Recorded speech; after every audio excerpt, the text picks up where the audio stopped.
Hello दोस्तों, नमस्कार। मैं राहुल कुमार आपका एक बार फिर से आपके यूट्यूब चैनल सिमरन क्लासेस पे आपका हार्दिक स्वागत करता हूं। तो जैसा कि मैंने आप लोगों को कहा था कि जो है इस चैनल पे आपको अलग अलग सब्जेक्ट्स की वीडियो मिलती रहेंगी, तो उसी बात को ध्यान में रखते हुए आज हम भूगोल विषय का जो है स्टडी करेंगे। और ऐसे ही बीच बीच में संडे को या और जो है हॉलीडेज में आपको अलग अलग सब्जेक्ट्स की वीडियो मिलती रहेंगी। और केमिस्ट्री की वीडियो नियमित चल ही रही है। तो अब जो है आज हम पढ़ेंगे भूगोल के संबंध में, और भूगोल में हम लोग पढ़ेंगे इंडियन ज्योग्राफी। ठीक है, भारत का भूगोल पढ़ने वाले हम लोग, भारत का भूगोल। ठीक है, इस विषय का अध्ययन करेंगे। चलिए, तो सारी चीज़ें आप लोग को क्लियर है, विजिबल है। ठीक है, सारी चीज़ें विजिबल हैं। तो भूगोल के इस पाठ में हम लोग बात करेंगे आज भारत का सामान्य भौगोलिक परिचय। ठीक है, तो आज का जो टॉपिक रहेगा क्या रहेगा? भारत का सामान्य भौगोलिक परिचय। देखिए, चाहे जो एग्जाम हो, जितने भी आप वनडे एग्जाम दे रहे हैं या स्टेट पीसीएस का एग्जाम दे रहे हैं, इवन यूपीएससी का एग्जाम दे रहे हैं, ठीक है, तो आपको ये टॉपिक जरूर मिलेगा। अगर आपका जो है जीएस का पेपर है तो जीएस के पेपर में आपको ये चीज़ें जरूर मिलेंगी। और आज का टॉपिक पढ़ने के बाद स्टेट पीसीएस या मान लीजिए जो है आपका आईएएस तक का जो है, जो भी इस टॉपिक से डाउट होता है वो ख़त्म हो जाएगा। इवन वनडे एग्ज़ाम में यहाँ से चीज़ें कई बार पूछा गया है। तो जैसे कि आप एसएससी का एग्ज़ाम दे रहे हैं, या मान लीजिए आप यूपीपी का एग्ज़ाम दे रहे हैं, या मान लीजिए आप इसी प्रकार से जो वनडे एग्ज़ाम्स होते हैं, तो वहाँ से ये टॉपिक जरूर आता है। क्या है? जनरल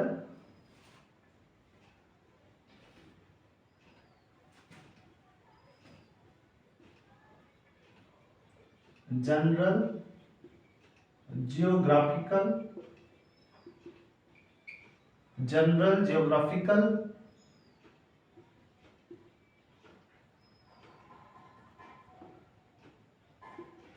इंट्रोडक्शन ऑफ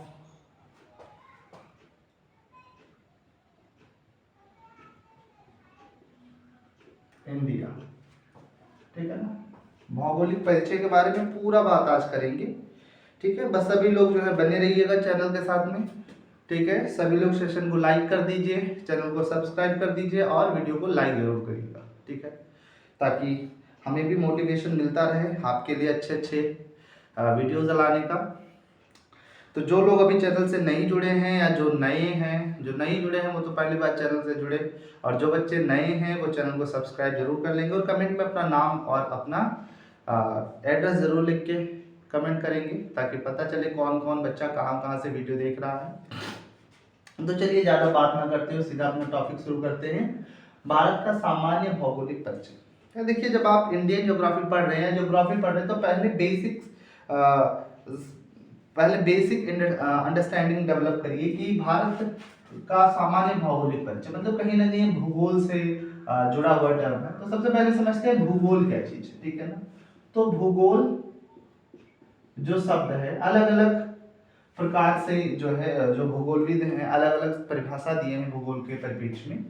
तो देखिए, भूगोल शब्द जो है वो दो शब्द से मिलकर के बना है, भू, ठीक है ना, और एक होता है, यहाँ गोल का मतलब है पृथ्वी से। ठीक है ना, या अंग्रेजी टर्म ले लेते हैं, थोड़ा ज्यादा आसान पड़ेगा समझने में, ज्योग्राफी। ज्योग्राफी दो शब्द से मतलब है इसका, जियो और एक है ग्राफी, या ग्राफिका कई लोग कहते हैं। ठीक है ना, तो जियो का मतलब क्या होता है? अर्थ। क्या होता है? अर्थ। और ग्राफिका मीन्स होता है स्टडी। ठीक है ना। मतलब अगर हम अर्थ की स्टडी करते हैं, अर्थ के संबंध में स्टडी करते हैं, या हम दूसरे भाषा में कह सकते हैं स्टडी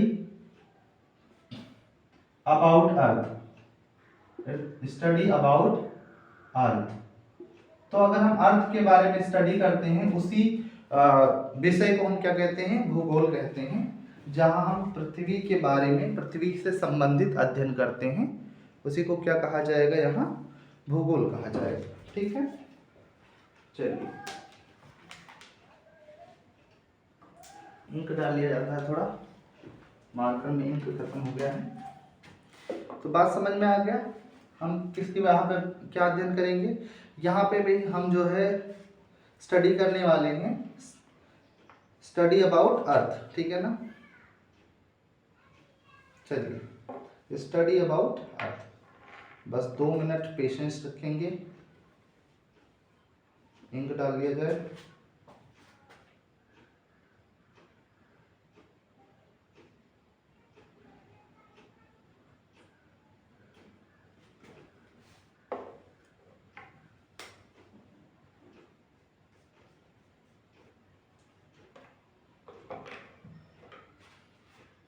चलिए, तो क्या बात करेंगे यहाँ पर टोटली हम जो है किसके बारे में बात करेंगे, अर्थ के बारे में बात करेंगे। अर्थ का फ्रंटियर क्या है, लैंड फ्रंटियर क्या है, इसका क्लाइमेट क्या है, ये सब तो बड़ी लंबी बात है, आगे करते रहेंगे।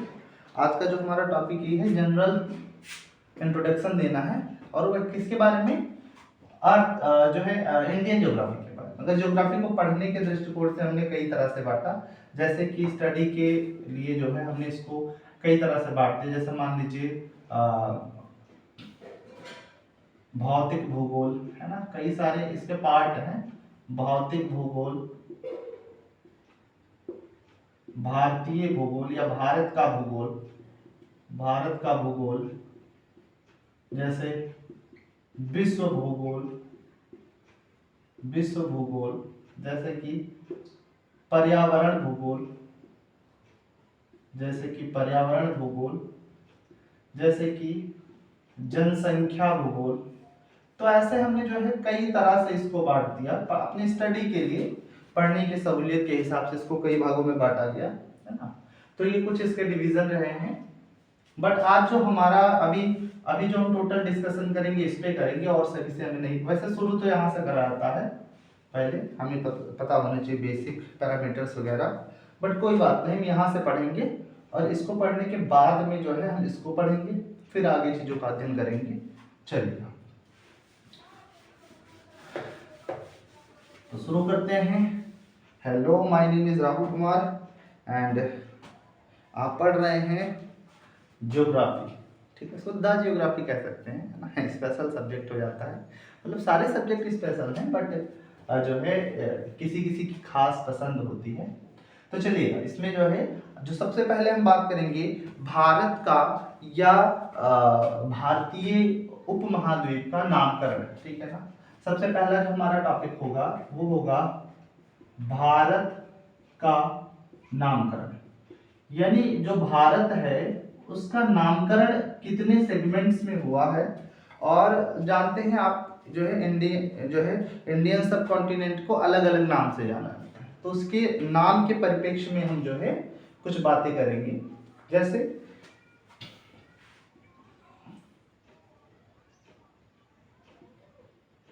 भारत, ठीक है ना, देखिए भारत को अलग अलग लोगों ने अलग अलग नाम से संबोधित किया है।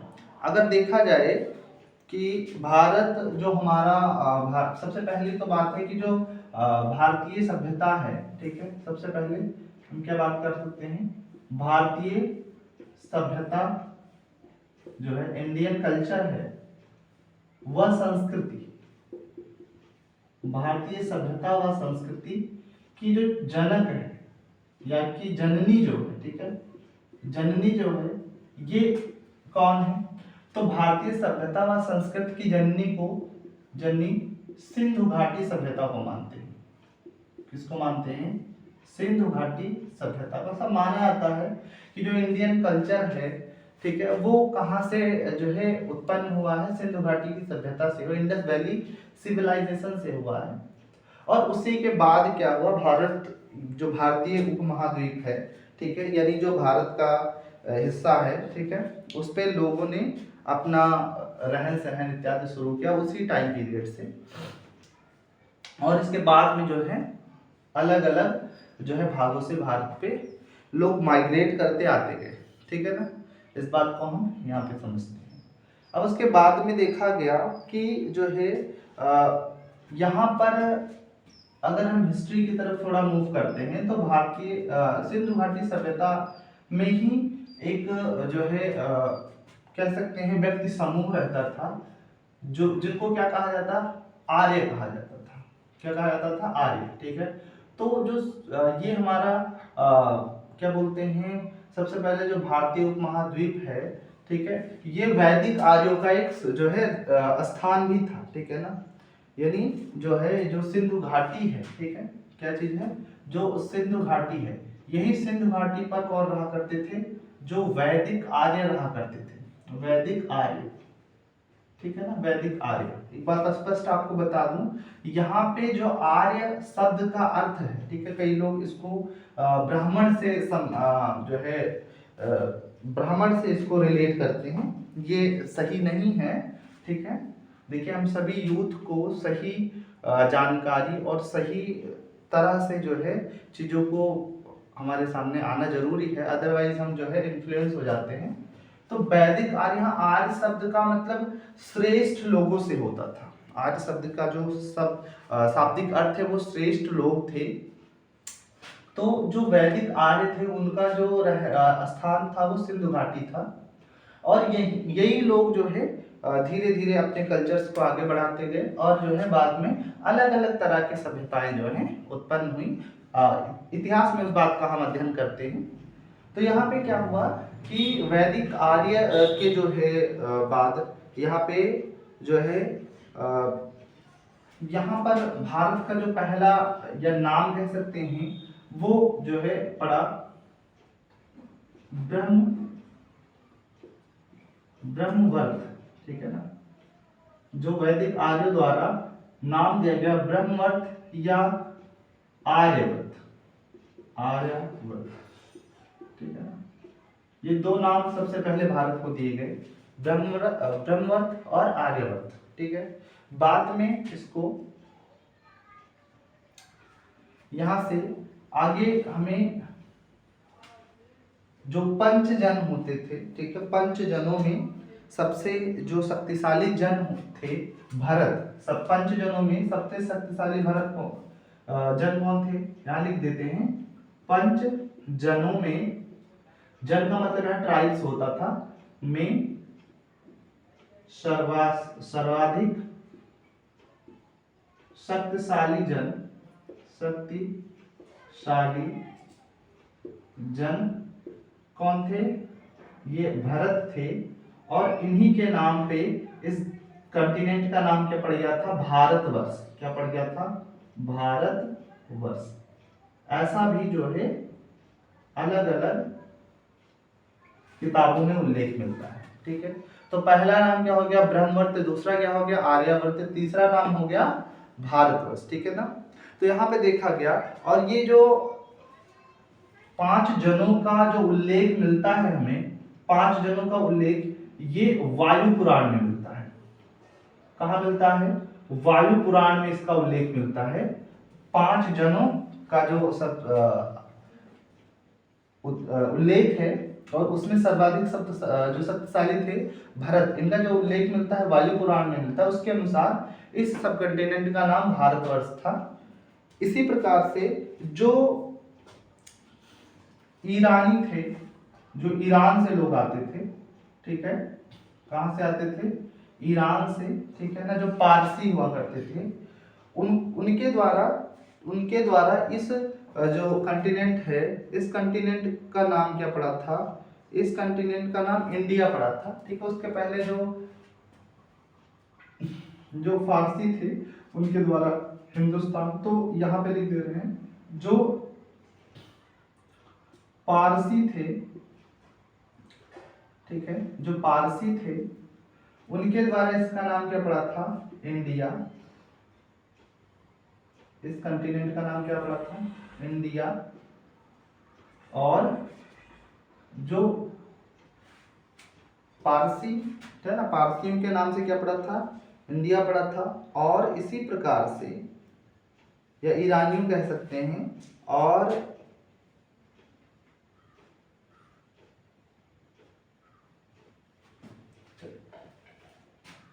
तो सबसे पहले ब्रह्मवत, आर्यव्रत और जो है 5 जनों में सर्वाधिक शक्तिशाली भरत थे, उनके नाम से भारतवर्ष पड़ गया। वायु पुराण में इसका अध्ययन मिलता है।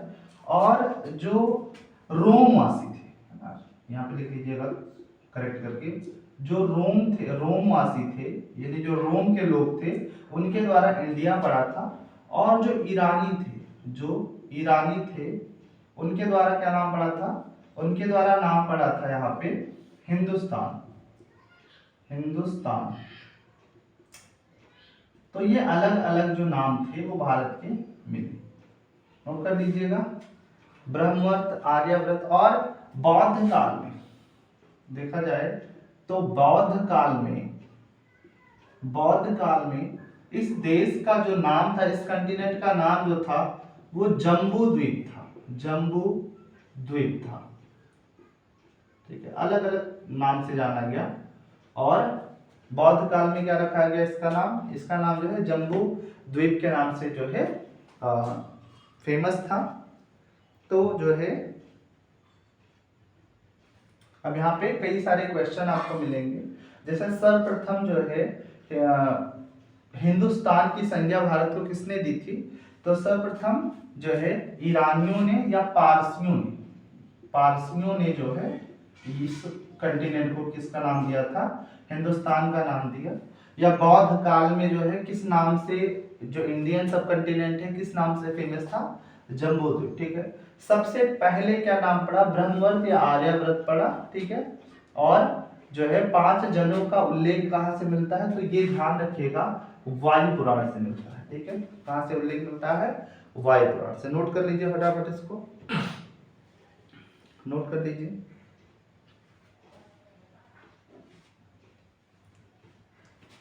चलिए मिटाया जाए। तो ये इसका नाम था कुछ, और भी कुछ बातें हैं। अगर देखा जाए तो जो भारत है, एक छोटा सा डायग्राम बनाते हैं भारत का, मतलब मैप बनाते हैं।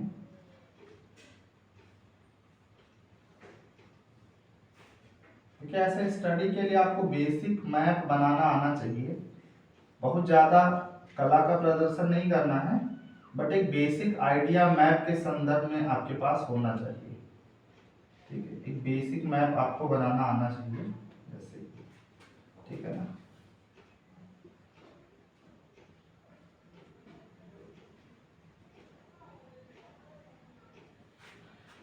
चलिए अब देखिएगा, भारत जो है, भारत के अगर देखा जाए तो उत्तर भाग में कौन है, हिमालय है। ये जो है हिमालय पर्वत श्रेणी है। ये जो भाग है ये क्या है, ये हिमालय पर्वत श्रेणी है। हिमालय पर्वत श्रेणी यहां से लेकर के इस वाले भाग तक हिमालय पर्वत श्रेणी है। और ये कौन सा भाग है, ये इसका उत्तर भाग है। ठीक है, उत्तर भाग में हिमालय पर्वत श्रेणी, और इसके दक्षिण भाग में हिंद महासागर। क्या है, हिंद महासागर, जो सामरिक दृष्टि से भी बहुत महत्वपूर्ण है। ठीक है, सामरिक दृष्टि से हिंद महासागर भारत के लिए बहुत इंपॉर्टेंट है। इसके अगर हम बात करें, ये दक्षिण भाग है। दक्षिण भाग में कौन है, हिंद महासागर। और पूर्व भाग में, पूर्व और दक्षिण, पूर्व दक्षिण भाग में कौन है, बंगाल की खाड़ी। कौन है, बंगाल की खाड़ी। और इसी प्रकार से जो है पश्चिम भाग में, पश्चिम और दक्षिण भाग में, पश्चिम दक्षिण भाग में क्या है, अरब सागर, अरब सागर। ठीक है, ये पूरे भारत का एक्सटेंट है। ठीक है ना, सबसे ऊपर हिमालय, उत्तर में हिमालय पर्वत श्रेणी, और दक्षिण में हिंद महासागर। इसी प्रकार पूर्व और दक्षिण भाग में बंगाल की खाड़ी, और जो है पश्चिम और दक्षिण में कौन है, हिंद महासागर, ठीक है ना। अगर देखा जाए तो इसका भौगोलिक जो विस्तार है, इसकी बात कर लें, अगर हम भौगोलिक विस्तार की बात करें, भौगोलिक विस्तार की बात करें, तो भौगोलिक विस्तार जो इसका है, भौगोलिक विस्तार यहाँ अगर नेबरिंग कंट्री भी इसको कह सकते हैं, तो नेबरिंग कंट्री या भौगोलिक विस्तार जो है, भौगोलिक विस्तार के नाम से समझते हैं, तो वो है हमारे पास जैसे पाकिस्तान,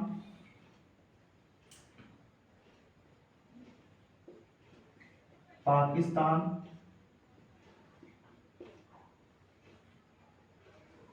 चीन,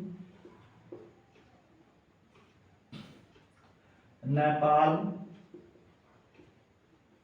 नेपाल, इधर भूटान,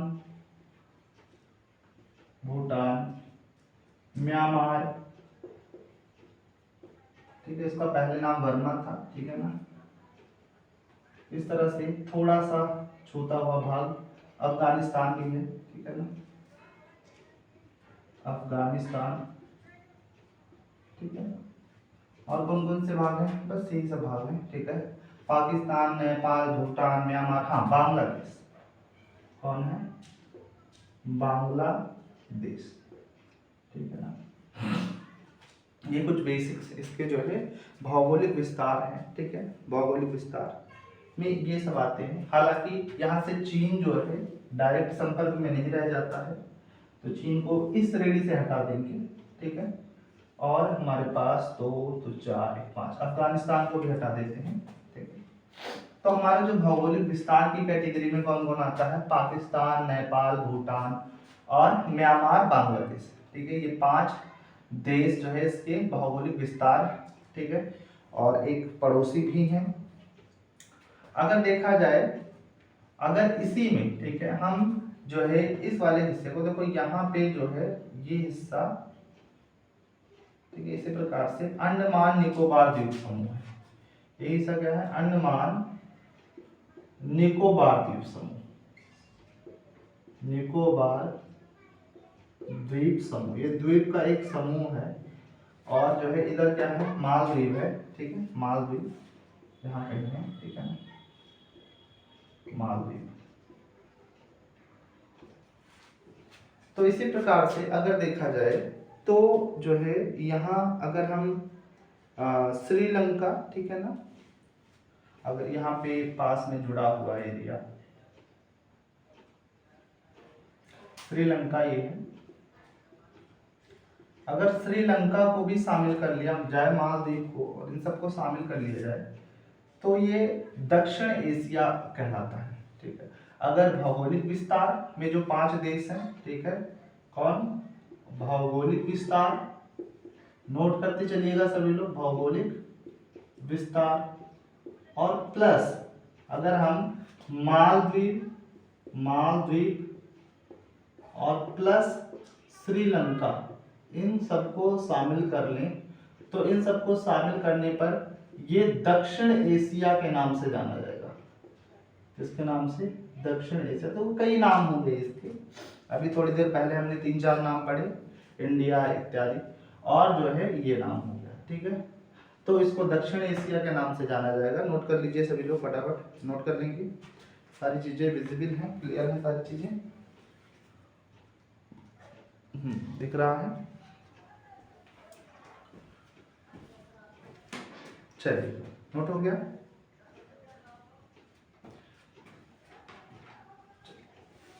नोट करते हुए चलेंगे सभी लोग, और अगर सेशन अच्छा लग रहा है तो सेशन को लाइक जरूर कीजिए। तो नेबरिंग कंट्री भी आपको पता चल गया, और जो है साथ ही साथ आपको नेबरिंग कंट्री कौन है, अगर हम पड़ोसी देश की बात करें, पड़ोसी देश की बात करें, तो पड़ोसी देश जो भी मैंने लिखे थे, जैसे पहला हमारा है पाकिस्तान, पाकिस्तान, ठीक है, भारत का ही एक हिस्सा हुआ करता था, है ना। हालांकि विभाजन के बाद में एक अलग देश हो गया 1947 के विभाजन के बाद, आप सबको ये बात पता होगा, ठीक है ना। जब भारत आज़ाद हुआ माउंटबेटन योजना के अंतर्गत, तब जो है उसी दौरान पाकिस्तान का बंटवारा हुआ। चलिए, पाकिस्तान, और उसके बाद में अफगानिस्तान, अफगानिस्तान तीसरा, अफगानिस्तान के बाद में हमारा बहुत अच्छा पड़ोसी नहीं लेकिन फिर भी पड़ोसी ही है, चीन चौथा, चीन के बाद में थोड़ा नीचे आएंगे नेपाल, नेपाल पांचवा, नेपाल के बाद में भूटान, भूटान छठवां हो गया म्यांमार, और म्यांमार सातवां हो गया हमारा बांग्लादेश। ये हमारे जो है ये भौगोलिक सीमा साझा करते हुए पड़ोसी हैं। इसके बाद और पड़ोसी होते हैं जैसे श्रीलंका है, मालदीव है, ठीक है ना, ऐसे है। तो ये सभी जो है हमारे क्या है पड़ोसी हैं, ठीक। अब इसमें से हमारे जो भौगोलिक विस्तार हैं, अब अफगानिस्तान को निकाल दीजिए, चीन को निकाल दीजिए, तो ये और सभी जो बचे हैं ये सभी भौगोलिक विस्तार में भी शामिल होते हैं। तो हमने नामकरण देख लिया, अलग अलग नाम से जानते हैं, और दो क्वेश्चन इसमें इंपॉर्टेंट है। जो पहला है कि पारसियों या ईरानियों द्वारा इस सब कंटिनेंट को किस नाम से जाना जाता था, तो इंडिया के नाम से, ठीक है। और दूसरा है बौद्ध काल में जो है भारत उपमहाद्वीप को किस नाम से जाना जाता था, तो ये जो है किसके नाम से जाना जाता था, इसको जम्बू द्वीप के नाम से जाना जाता था। अब हम आगे बात करेंगे अवस्थिति और विस्तार के बारे में, ठीक है। यानी भारत कहाँ पे स्थित है, ठीक है, बात समझ में आया। अवस्थिति, अवस्थिति तथा विस्तार, इसकी स्थिति और जो है विस्तार के बारे में स्टडी करेंगे, ठीक है। Location and it's extent, location and it's extent, ठीक है। अब देखिए अवस्थिति अगर हम देखें विश्व परिप्रेक्ष्य में, ठीक है, तो विश्व परिप्रेक्ष्य में अगर हम इसकी स्थिति देखें, ठीक, बहुत ज्यादा गोल नहीं है, चलिए यहाँ पे देख लेते हैं। अगर हम विश्व ग्लोब पे देखें तो मान लेते हैं, है ना, हाँ, मान लेते हैं कि गोल ही बना हुआ है ना, हालांकि इतना गोल नहीं है।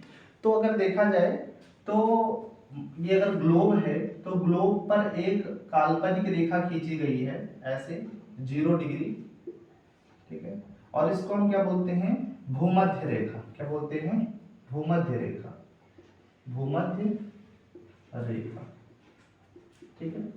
और इसके ऊपर जाने पर हमें 23.5 डिग्री पर, बहुत ज्यादा ऊपर हो गया, काम की बात ही करेंगे, बाकी सब विश्व भूगोल में देखेंगे या भौतिक भूगोल में।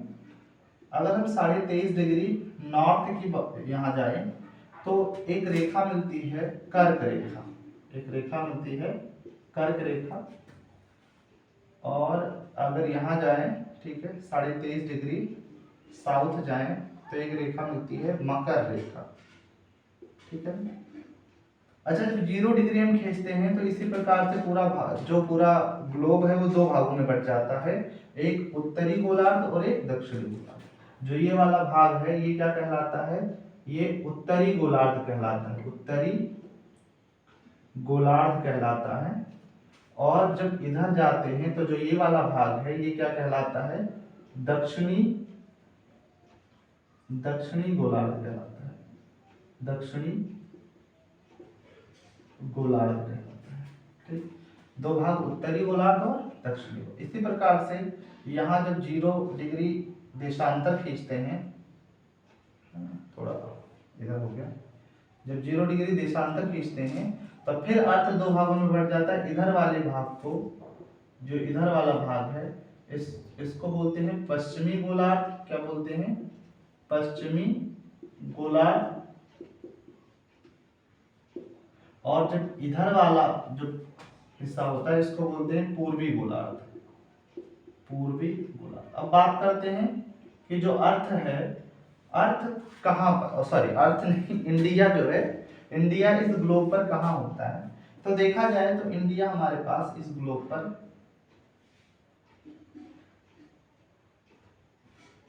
यहाँ पर अर्थ होता है, sorry sorry sorry sorry sorry, यहाँ पर क्या होता है, इंडिया होता है, ठीक है ना।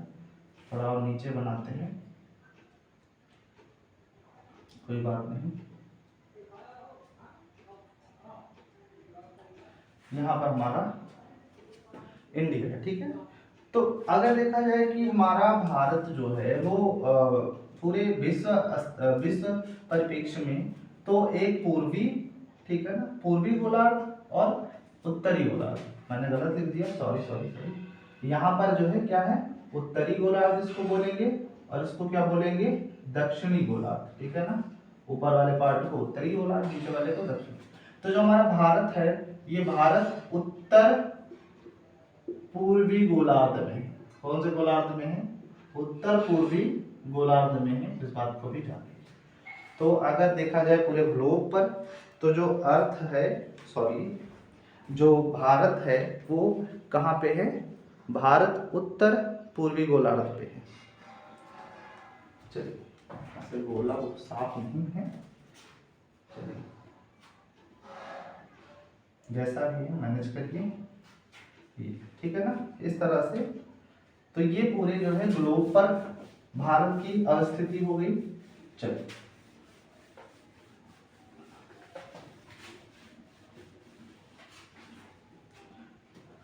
आगे बात करते हैं। यहाँ पर अगर देखा जाए तो भारतीय प्रायद्वीप जो है, भारतीय प्रायद्वीप जो है वो टोटली 1600 का देखा जाए, इसमें यहाँ प्रायद्वीप सागर वाले क्षेत्र की बात करें तो ये जो है 1600 किलोमीटर जो है फैला हुआ है प्रायद्वीप, जो नीचे का भारत होता है, ठीक है, भारत का निचला हिस्सा। अच्छा, इसके डिवीजन को देखा जाए, आकृति देखा जाए भारत की, तो सबसे पहले आकृति की बात कर लेते हैं। आकृति कैसी है, भारत की आकृति चतुष्कोणीय है। भारत की आकृति कैसी है, चतुष्कोणीय, ठीक है, 4 कोनों की आकृति है, चतुष्कोणीय। कई बार एग्जाम में पूछा गया है, चतुष्कोणीय आकृति का होता है। और यहाँ पर चलिए फिर से एक बारी भारत को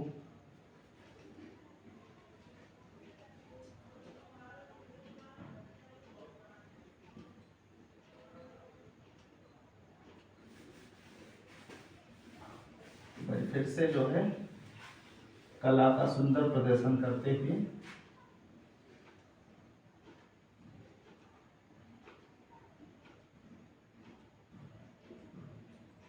देखिए, आपको बहुत ज्यादा आर्ट पे ध्यान नहीं देना है, हमें खाली पढ़ने लायक जो है इसको बना लेना है। सभी लोग प्रयास करिए, जितना अच्छा हो सके उतना अच्छा बनाइए, पर इस बात का ध्यान रखिए कि यहाँ पे केवल हमें इसको सीखना है पढ़ने के दृष्टिकोण से, इसका बहुत ज्यादा आर्ट से कुछ संबंध नहीं है।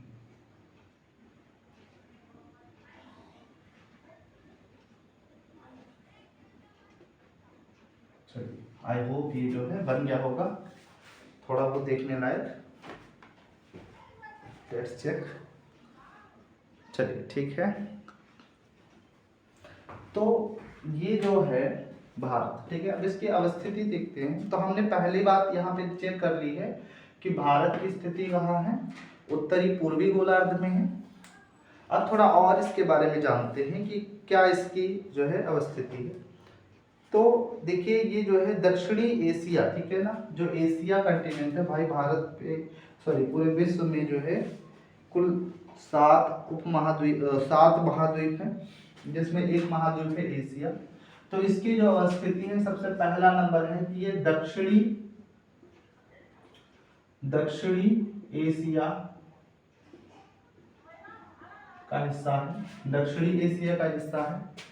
और इसी के साथ साथ अगर देखा जाए तो ये हमारा जो है भारत 8 डिग्री 4 मिनट से शुरू होता है और यहाँ जाता है 37 डिग्री 6 मिनट तक, 37 डिग्री 6 मिनट तक जाता है, ठीक है ना। टोटली हमारा 8 डिग्री 4 मिनट से 37 डिग्री 6 मिनट तक क्या है, अक्षांशीय विस्तार। अगर हम बात करें कि इसका अक्षांशीय, इसी में विस्तार भी देख लेते हैं। अक्षांशीय विस्तार है, अक्षांशीय विस्तार है 8 डिग्री 4 मिनट से 37 डिग्री 6 मिनट तक।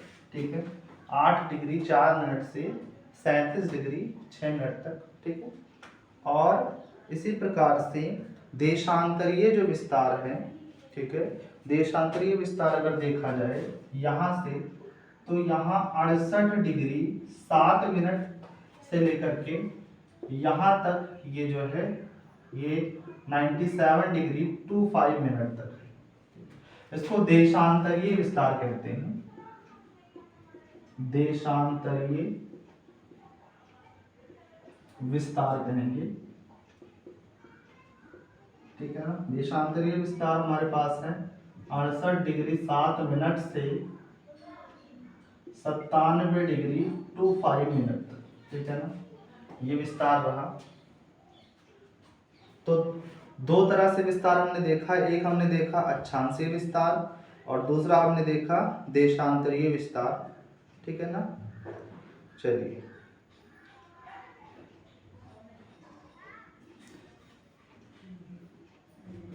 अगर देखा जाए हमारा उत्तर से दक्षिण तक, ठीक है ना, उत्तर से दक्षिण तक का जो विस्तार हमारा रहता है वो विस्तार हमारा है 32-14 किलोमीटर। ठीक है, यहाँ से उत्तर से दक्षिण तक का विस्तार, ये विस्तार जो हमारे पास है ये विस्तार 32-14 यानी 3214 किलोमीटर है। और पूरब से पश्चिम यहाँ से यहाँ तक का जो विस्तार है ये विस्तार हमारा 29-33 किलोमीटर होता है। ठीक है, 2933 किलोमीटर उत्तर से दक्षिण का विस्तार। ठीक है, यहाँ पर देख लेते हैं, उत्तर से दक्षिण जो विस्तार है वो क्या है, वो 32-14 किलोमीटर है। और इसी प्रकार पूर्व से पश्चिम तक का जो विस्तार है वो विस्तार है 2933 किलोमीटर। और जो दोनों का अंतर आता है, जो दोनों का अंतर आता है, अंतर यहाँ घटा लेंगे तो आएगा 281 किलोमीटर दोनों का अंतर आता है। ठीक है, लगभग बराबर है। ठीक है, ये अंतर कई कारणों से आते हैं। फिलहाल यहाँ पर ये डेटा है। ठीक है, बात समझ में आया। चलिए, इसका जो विस्तार है, भारत का जो विस्तार है वो उष्ण तथा उपोष्ण दोनों कटिबंधों में आता है। उष्ण तथा उपोष्ण दोनों कटिबंधों में आता है। आगे की वीडियोस में क्लियर करेंगे उष्ण कटिबंधी और उपोष्ण कटिबंधी ये सब क्या होते हैं।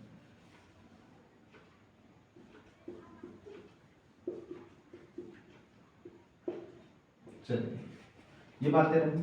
ठीक, अगर देखा जाए तो क्षेत्रफल के दृष्टिकोण से भारत विश्व का 7वां स्थान रखता है। ठीक है, भारत विश्व का कौन सा स्थान रखता है, 7वां। ठीक है ना, यहाँ पर एक बात और, इसका क्षेत्रफल जो हमारे पास है, क्षेत्रफल बहुत इंपॉर्टेंट है, 32,87,263 वर्ग किलोमीटर है। पूरा क्षेत्रफल अगर देखा जाए तो क्षेत्रफल हमारे पास 32,87,263 वर्ग किलोमीटर आता है। ठीक है ना, अगर लंबाई चौड़ाई को आप गुणा करोगे तो अप्रोक्सीमेट ये डेटा निकले। अब हालांकि पूरा ये चीज नहीं हो सकता है क्योंकि देखिए स्क्वायर नहीं है ना एकदम से।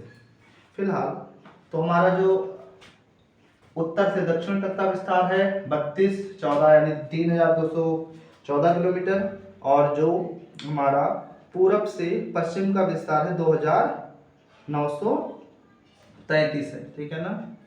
और इसी प्रकार से जो क्षेत्रफल आया वो 32,87,263 रहा। अच्छा, एक बात और ध्यान रखिएगा, इसमें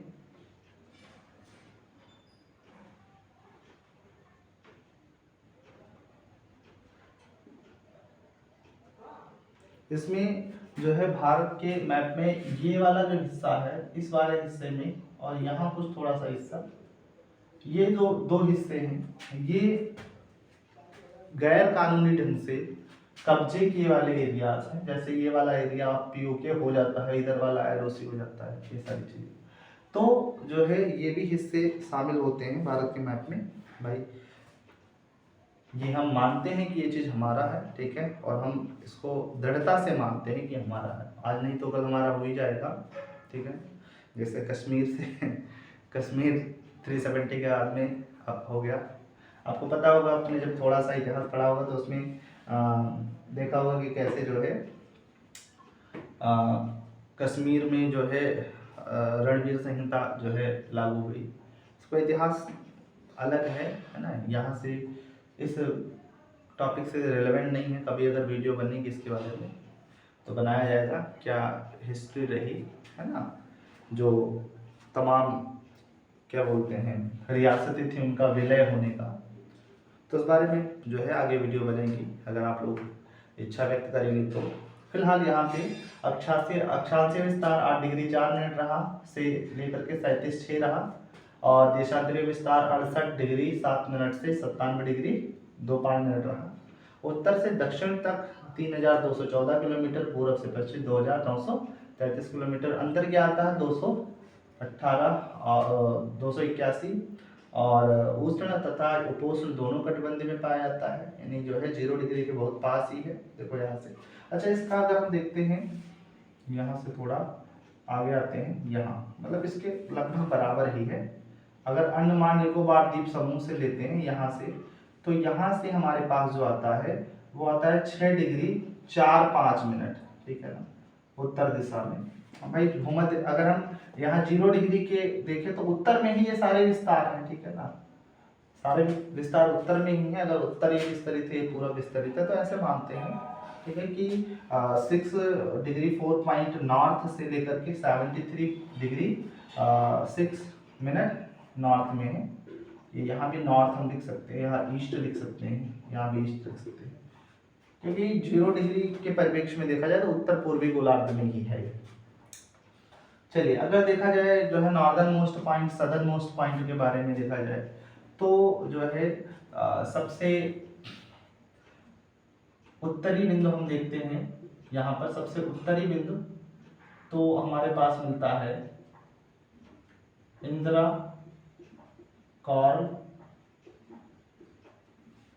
इसी प्रकार सब यहाँ पर दक्षिणी बिंदु देखते हैं तो कन्याकुमारी है, कन्याकुमारी, और कुछ किताबें इसको केप कोमोरिन भी लिखती हैं, केप कोमोरिन, अलग अलग नाम से है। अगर हम देखते हैं सबसे पूर्वी बिंदु तो कीबुथु, यहाँ कीबुथु,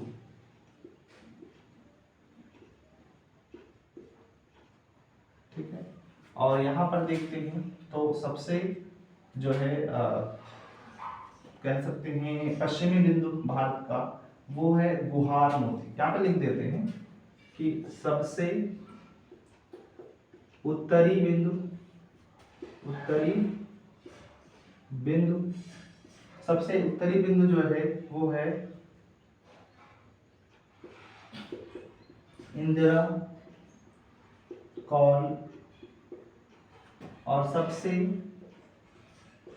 दक्षिणी, अच्छा दक्षिणी 2 बिंदु होंगे, एक दक्षिणी तो होगा भौगोलिक सीमा से सटा हुआ बिंदु।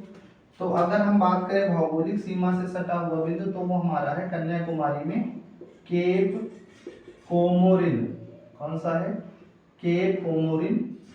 ये कौन सा है? ये भौगोलिक सीमा से है, भौगोलिक, और भौगोलिक में स्थलीय या स्थलीय बोल सकते हैं, स्थलीय। अगर हम जलीय भी शामिल करें तो सबसे दक्षिणी बिंदु जो हमारा हो जाएगा वो इंदिरा पॉइंट हो जाएगा, इंदिरा पॉइंट। ठीक है, ये क्या कौन सा है, ये जलीय है। सबसे पूर्वी बिंदु हो जाता है हमारा कीबोथू,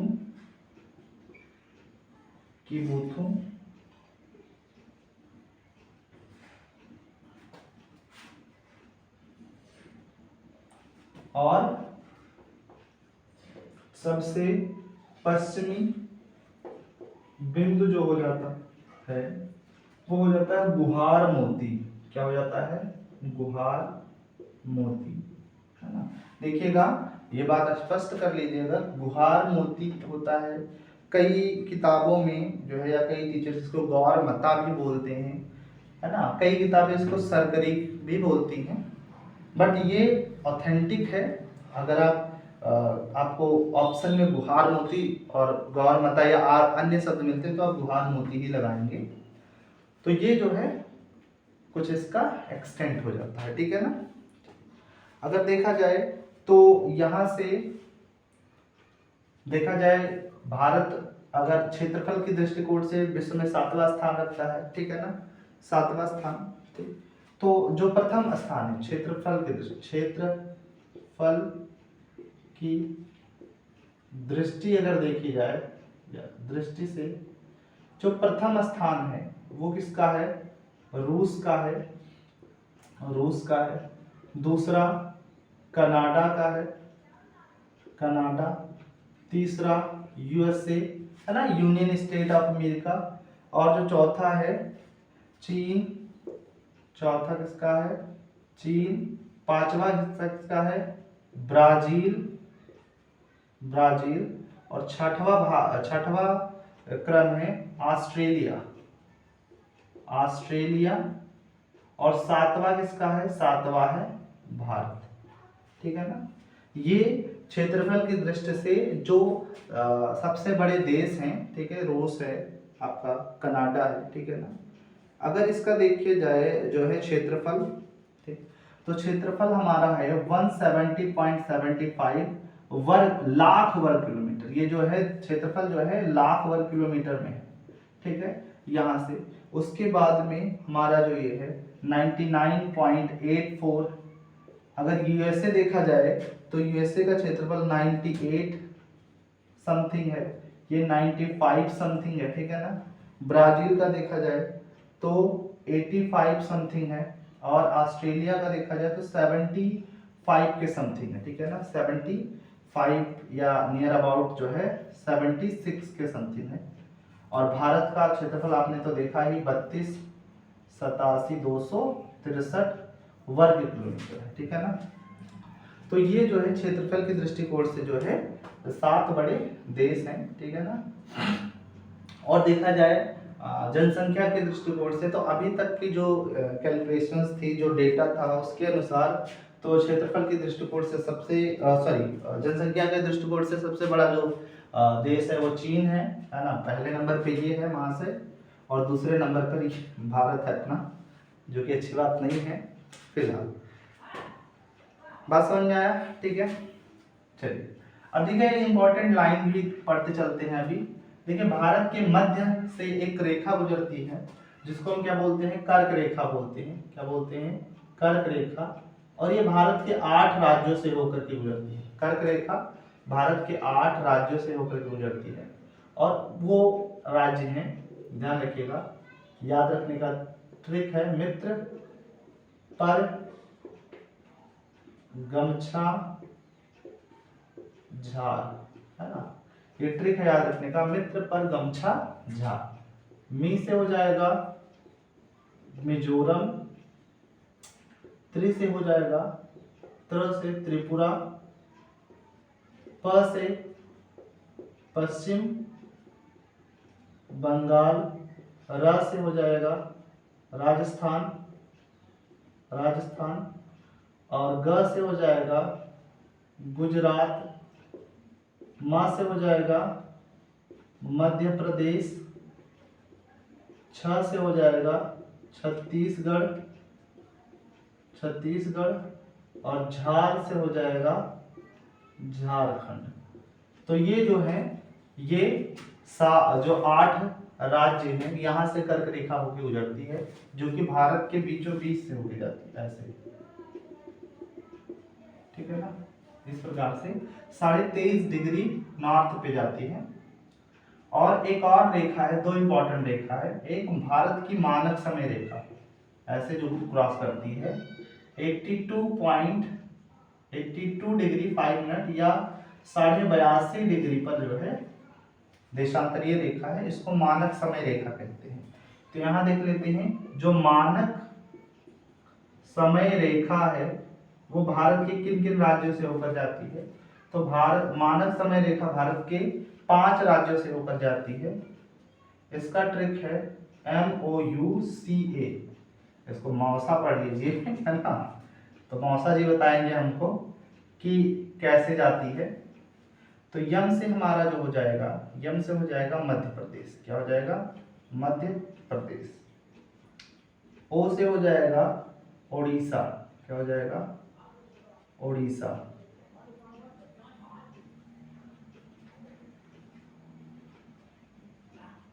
ओडिशा। यू से हो जाएगा अपना यूपी। सी से हो जाएगा छत्तीसगढ़। सी से हो जाएगा छत्तीसगढ़ गढ़। आ से हो जाएगा आंध्र प्रदेश। आंध्र प्रदेश। तो ये जो है 5 राज्य हैं, वहां से मानक समय रेखा जाती है, ठीक है ना। चलिए, इतनी इंफॉर्मेशन थी, नोट कर लीजिए सभी लोग, नोट करेंगे।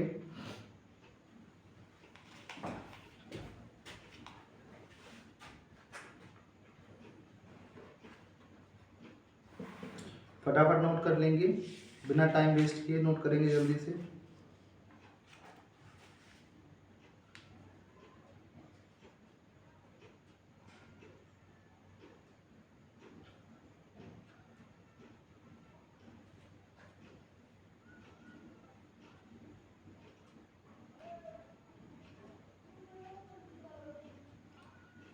चलिए, नोट हो गया। चलिए, तो आज तक की क्लास यहीं तक।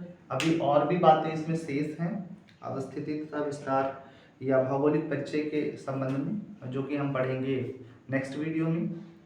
अगर आपको सेशन अच्छा लग रहा है तो प्लीज़ चैनल को सब्सक्राइब कर लीजिए, वीडियो को लाइक करिए और चैनल को शेयर करिए, ताकि और बच्चों तक जो है कंटेंट पहुंच सके और भी बच्चे जानकारी ले सकें। तो इसी तरह सिमिलर क्लासेस के साथ जुड़े रहिए। यदि आप फ्री में अलग अलग सब्जेक्ट्स को पढ़ना चाहते हैं तो शाम को ही जो है केमिस्ट्री की वीडियो आएगी, तो जो बच्चे यूपी बोर्ड का एग्ज़ाम देने वाले हैं वो ज़रूर पढ़ें। और इसी प्रकार जो है अलग अलग टॉपिक्स पे मैथ्स की भी वीडियो या अन्य विषयों की वीडियोज आएंगी। चलिए, तो आज के लिए इतना ही, फिर मिलते हैं नेक्स्ट डे में भूगोल के नए टॉपिक के साथ। तब तक के लिए जय हिंद,